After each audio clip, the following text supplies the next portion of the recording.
Hello guys, good morning and welcome back to my channel.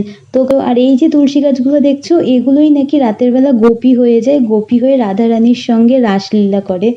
এই সেই রংমহল ছিলাম, আমারও খুব ভালো লাগছিল।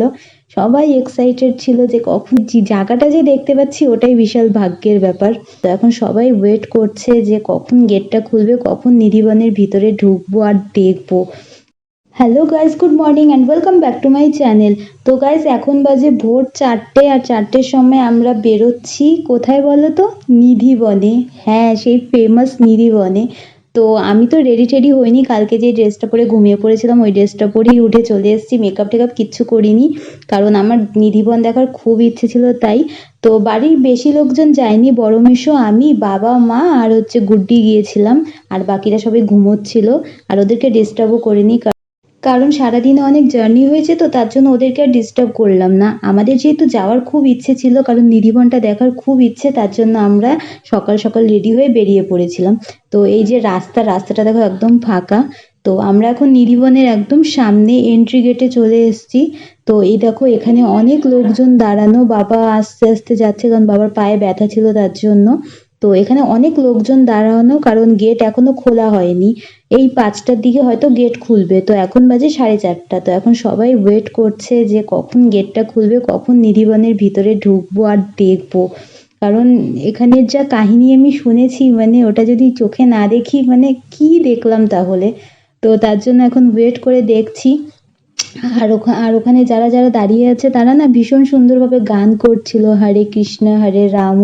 শুনতেও খুব ভালো লাগছিল গানগুলো, কারণ একটা আলাদাই আনন্দ, একটা আলাদাই ভাইব না, কৃষ্ণর কাছে গেলে একটা আলাদাই আনন্দ আসে। তো সবাই ওই আনন্দটা উপভোগ করছিল, সবাই মানে নাচ গান করছিল, ভীষণ মজা লাগছিল। তো ভোরবেলা ঘুম থেকে উঠতে তো আমার খুব অসুবিধা লাগছিল, কিন্তু এখানে আসার পর যে আনন্দটা সত্যি খুব ভালো লাগছিল। তো আমিও এদিকে ওদের সাথে সাথে তালে তাল মিলিয়ে হাতে তালি দিয়ে গান করছিলাম, আমারও খুব ভালো লাগছিল। সবাই এক্সাইটেড ছিল যে কখন গেটটা খুলবে, কখন ঢুকবো, কখন দেখবো, কারণ মানে ওখানের যে কাহিনীটা ছিল না, মানে রাতের 12টার পরে নাকি নিধিবনের যে তুলসী গাছগুলো আছে ওগুলো এক একটা গোপী হয়ে যায়, আর ওখানে নাকি রাধারানী আসে, সবাই মিলে নাচ গান করে। তো ওটা যারা দেখে তাদের নাকি মানে তারা নাকি পরের দিন আর মানে সুস্থ অবস্থায় থাকে না। তো দেখা তো যাবে না, কিন্তু তবুও মানে যে জায়গাটা যে দেখতে পাচ্ছি ওটাই বিশাল ভাগ্যের ব্যাপার। তো আমরা ফটাফট দৌড়ে যাচ্ছি, কারণ নিধিবনে রংমহল আছে, আর রংমহলে তো সব থেকে মানে দারুণ ব্যাপার, রংমহলে নাকি রাধারানী থাকে, ওখানে নাকি ভোর 5টার পরে না রংমহল খুললে দেখা যায় যে মানে বিছানার যে জামা কাপড় ঠাপড় সব ওলট পালট, জামা কাপড় কি রাধারানী তো শাড়ি পরতো, শাড়ি ওলট পালট করা, ওখানে পান দিয়ে দিত, আর হচ্ছে গ্লাসে দুধ দেওয়া থাকতো, ঠিক আছে, মানে খাবারের জন্য। তো সকালবেলা প্রত্যেকদিন সকালবেলা ঘুম থেকে ওঠে নাকি দেখে যে হচ্ছে ওখানে পান চিবানো, তারপরে একটা সন্দেশ থাকে, সন্দেশটাও আধাটা খাওয়া, আর হচ্ছে দুধের গ্লাসটাও কমপ্লিট। তো ওগুলো দেখার জন্য আমরা ভীষণ এক্সাইটেড ছিলাম। এই দেখো সবাই ভিড়ের মধ্যে একদম দাঁড়িয়ে আছে যে কখন দেখবো কখন দেখবো। তো এই যে রংমহল এখনো খোলা হয়নি, এই সেই রংমহল এখনো খোলা হয়নি। তো এখন হচ্ছে হয়তো পণ্ডিত মশাই আসবে, এসে হচ্ছে তালা দেওয়া আছে, তো রংমহল খুলবে, খোলার পর আমাদেরকে সেই কাপড়, সেই আধা পান খাওয়া, আধা হচ্ছে সন্দেশ খাওয়া, দুধের গ্লাস কমপ্লিট, এগুলো দেখাবে। তো আমরা সবাই ওয়েট করছি দেখার জন্য। কিন্তু পাশ থেকে না একজন এসে বলল এখানে ভিডিও করা যাবে না যখন গেটটা খুলবে। তো যাই হোক, যখন গেটটা খুললো আর ভিডিও করতে পারলাম না।